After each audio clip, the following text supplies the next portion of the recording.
Slowly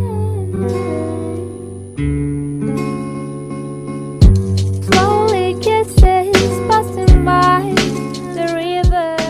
Welcome to another exciting episode of the $1 Million Peddlers. I'm Papergoy. And I'm Mr-Magazine. And we decided to change things up a little bit this week. We gave Mr-Magazine a bit of a homework assignment. No, it was not homework. It was here work 5 minutes ago. Let's get it right. So Mr-Magazine's had a couple of months to work on his homework assignment. And his assignment was to come up with the topic for today's video.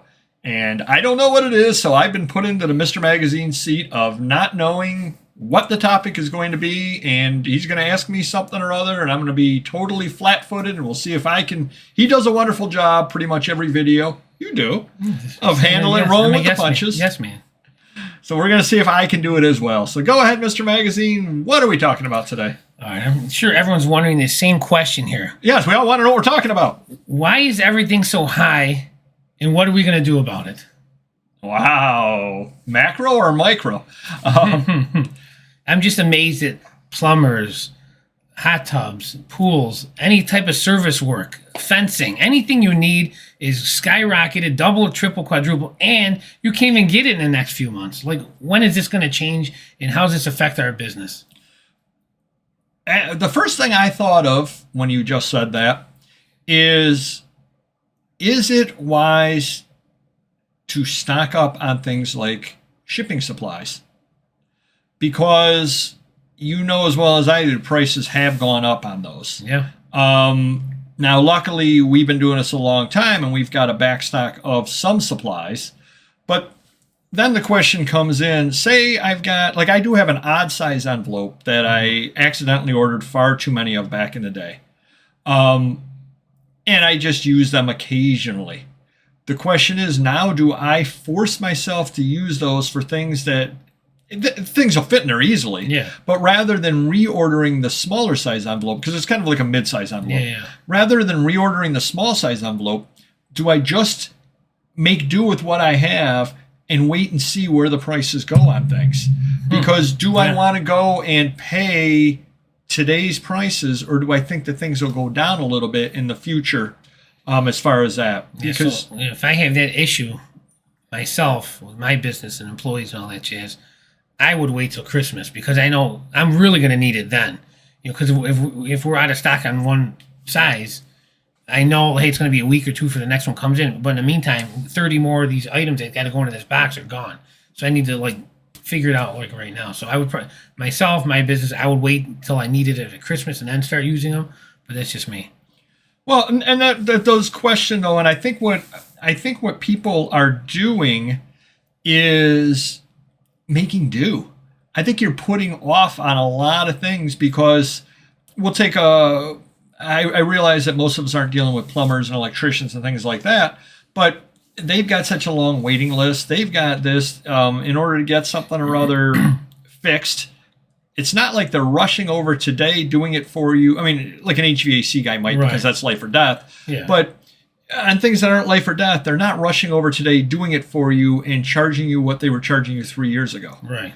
So I think people are just across the board making do with less, not getting things fixed, not ordering new things, not doing all of that, just because I think everybody's looking at the prices and saying these are really, really too high. Well, it's frustrating even waiting 3, 4, 5 months. I remember we had that issue in November with the cameras in my parking lot. Contacted the camera guy. Oh, you're in my queue. It's been 4 months. You know, I had a gutter guy at the warehouse. He came around November, wrote everything down. It was some crazy price, and he still hasn't showed up. You know, so not only are they jacking the prices up, but they don't even need the money because they're not even coming around.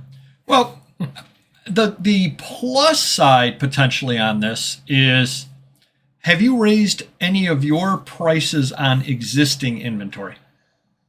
We do every first of the year, usually when the post office raises their rates. But that's calculated shipping. Yeah, but I'm sorry, when minimum wage goes up, and I have to give employees higher. Yeah, but do you go back in? No. Right.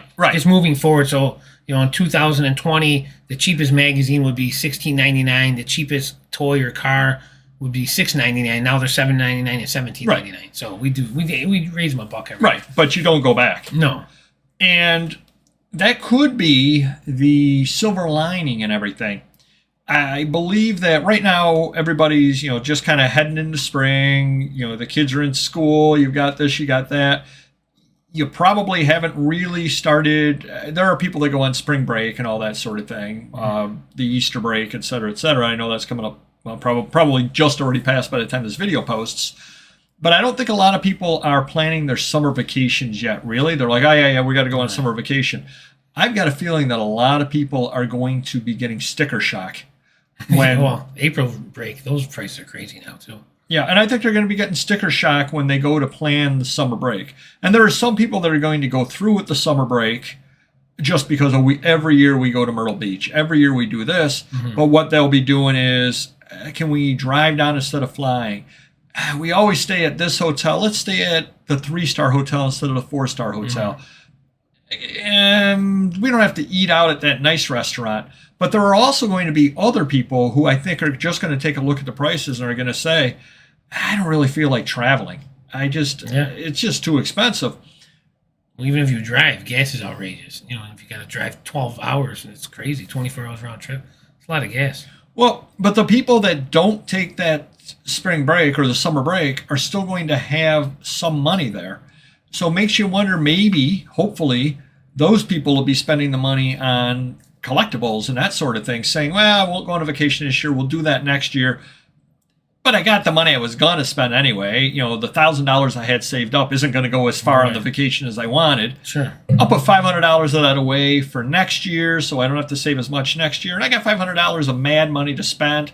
Let me go buy some stuff. And they're going to hit Mr. Magazine stuff and say, wow, this is low priced because it's something that you listed 3 years ago, 3 price raises ago, but you never changed the price. Yeah, true.